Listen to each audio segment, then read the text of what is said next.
Hello everyone, welcome back again sa aking YouTube channel.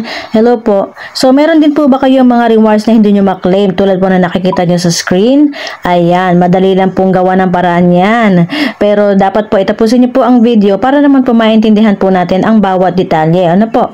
And para hindi naman po tayo laging nakahang at laging nagtatanong dahil karamihan po kasi sa ating mga viewers is hindi po tinatapos ang video.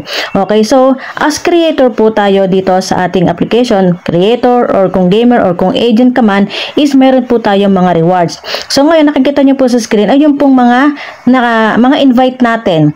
Rewards invite po ito na hindi pa po pumapasok sa ating account. Ayan po, creator invite. Okay?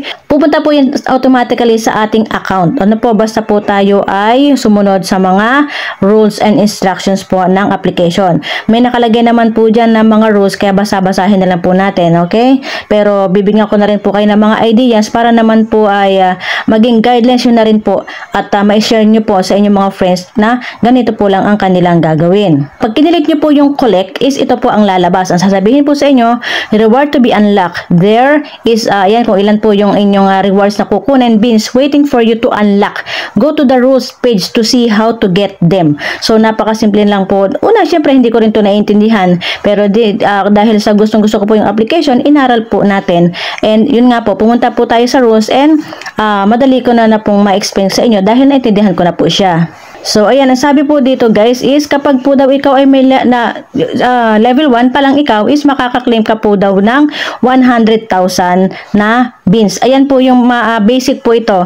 Kahit po kayo ay mga new user pero kayo po ay maraming invite is magkakaroon po agad kayo dito ng reward beans na which is 100,000. Kumbaga ako po ay naka-maximum na. Naka-maximum na po ako for level 1. So, ito pong 8,245,000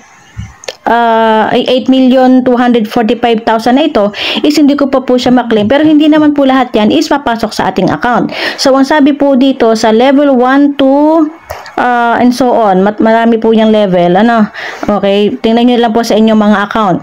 Pag po daw tayo ay level 2 na, ito, magle-level 2 ito, pero dapat po itong total gift revenue of all creators you invited, ayan po, napakaliwanag ng sabi, kapag daw po ito is naka 1 million na, ay magkakaroon daw po tayo dito ng level 2 at makiklaim na po natin is 200,000. Okay? So, intindihin niyo po mabuti, ha? Hindi po lahat ng nakasulat sa ating rewards to unlock ay makukuha natin. Kailangan pa po nating mag-level up through gift revenue ng lahat ng ating na-invite na creator. So, ganun lang po yun. Pataas po yan ng pataas.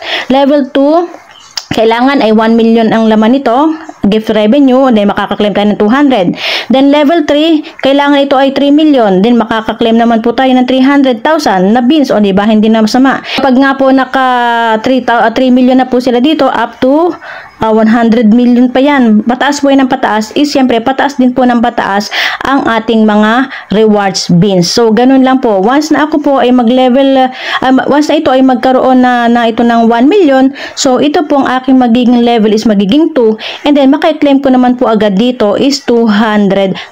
Ito po yung bracket niya. Maximum creator invitation reward you can get. So yan, basa-basahin lang po natin. Pero kung kayo po ay medyo may duda sa mga sinasabi ko, ay basahin nyo lang po yung rules dyan sa ilalim. Okay po? So, yun lang po yung pinakang basic na explanation noon. Kailangan nyo po na ito ay mag-level up at ito pong gifts revenue is kailangan tumaas. Dito po natin ito titingnan yan. Okay? Ayan po. Total of gift revenue for all creators invited. O di po ba? Yun din po yun. Okay? So, sana po ay nakatulong. Happy earnings everyone. Thank you so much and God bless.